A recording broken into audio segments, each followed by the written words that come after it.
Welcome to the presentation on the law of influence. This presentation is taken from Chapter 2 of John Maxwell's book, The 21 Irrefutable Laws of Leadership, and is in accordance with the requirements of EDUC 1613. During this presentation, I will be presenting the work of John Maxwell as I have interpreted them. And we begin our look at the law of leadership by looking at the definition that John Maxwell has presented. He says that the true measure of leadership is influence, nothing more, nothing less. And if you don't have influence, you will never be able to lead others.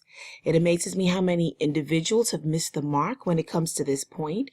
There are many misinformed people who believe with all their hearts that they are leading, but they are not, because they lack the influence that is truly needed to lead others. Leadership can not be viewed externally based on physique, dress, or demeanor. Leadership can be viewed based on the followership of an individual. The great example of this that John Maxwell presented in this chapter was that of Mother Teresa, how she influenced thousands to serve, yet never externally portrayed any of the characteristics that we would normally place on a great leader. And we can find other leaders, other examples of leadership in our everyday lives. We can look at children on a playground. We can examine students in a classroom. We can even more closely evaluate our own circle of friends or the individuals with whom we work and or minister with on a regular basis. Influence is a trait that we can easily identify.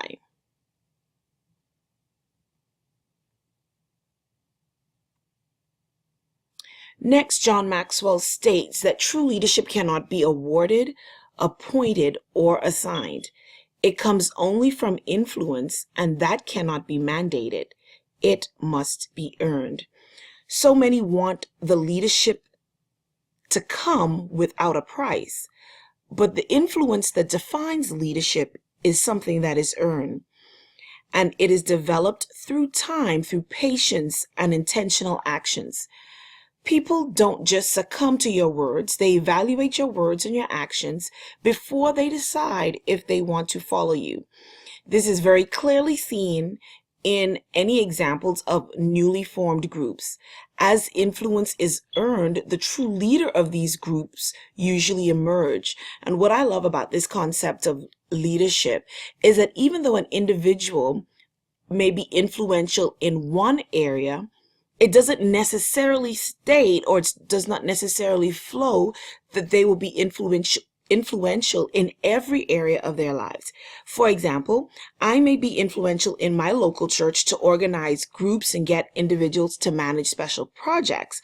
However, my leadership skills may be lacking in a community, in my community, and I may have trouble getting my neighbors to readily agree to hire a particular landscaping company for the community, even if everything that I've presented is true and makes sense. And this is because that my influence, my leadership within my community must be earned, just as the leadership and the influence that I have in my local church. There are some myths that John Maxwell has identified that come along with leadership.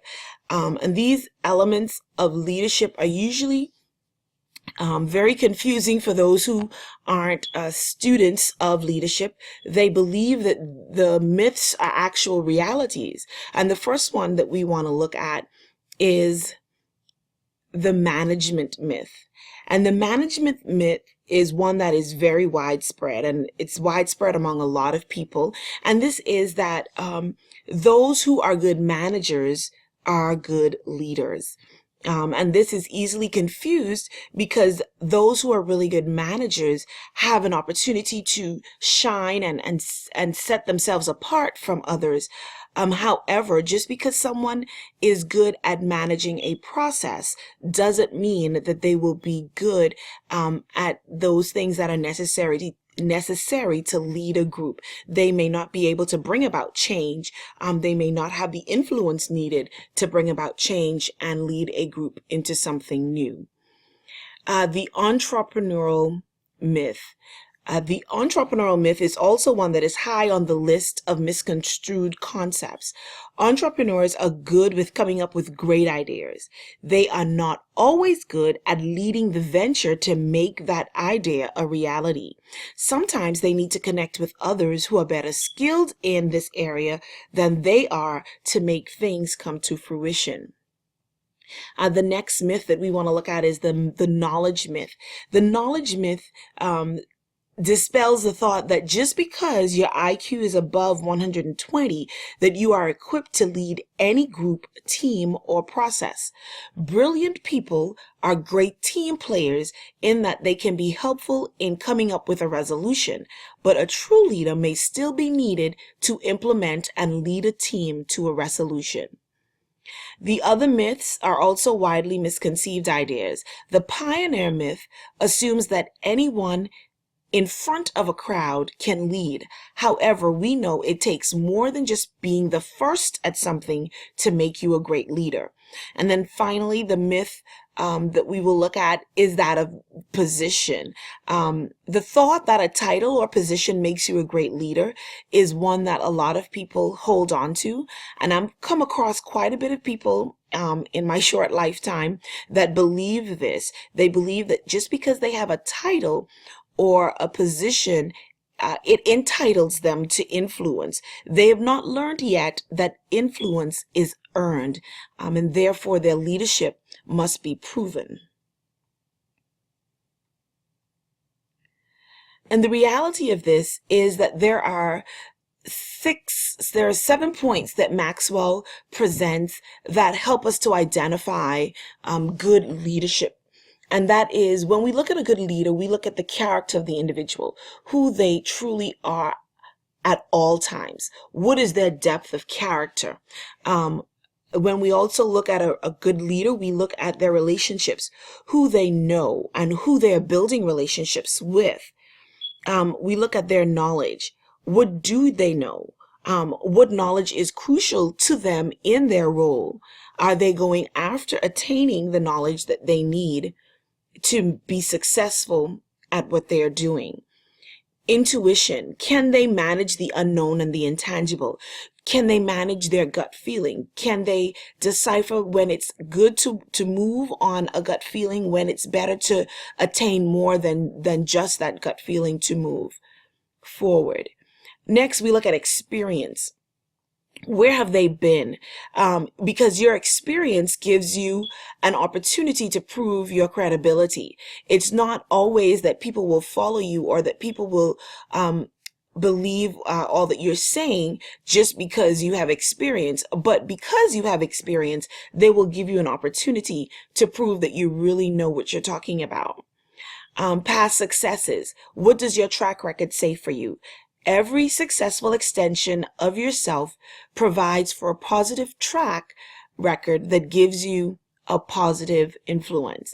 So when people look at those things that you have come through, those things that you've endured, the steps that you've taken in your life, when they look at the promotions that you've received, it gives you a positive track record. And because of this positive track record, they will give you an opportunity to influence their way of thinking and give you an opportunity to influence their thought processes as of now.